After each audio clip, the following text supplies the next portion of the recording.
Яршаулык Батыргы кәгазь комбинаты җитәкчесе Владимир Бестолков вафат булды.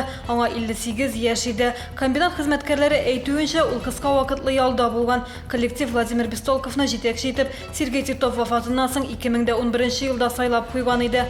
Комбинатта ул 1982 елдан бирле эшләде. Шәһәрдәшебез Дәүләт Советы депутаты да иде.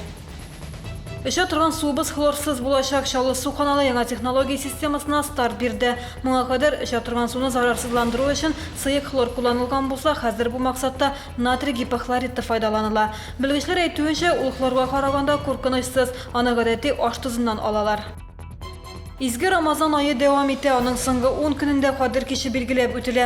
Бу теләкләр чынга аша торган көн. Кадер кичендә Коръән ингән. Изге китапта бу төнне 1 еллык язмыш язылуы турында да әйтелә. Быел Кадер киче якшәмбегә туры килә дип фаразлана. Чаллыда Петрова бәйрәме 15 июльдә узачак. Керәшен халкының милли сабантуе быел беренче тапкыр ипподром мәйданында оештырыла. Бәйрәмне гадәттәгечә Виталий Агапов алып бара.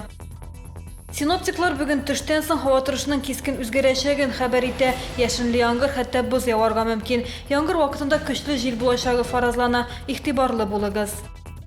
Бу һәм башка хәбәрләр турында тулырак яңалыкларның кичке чыгарылышында ул 19:15 эфирга чыга.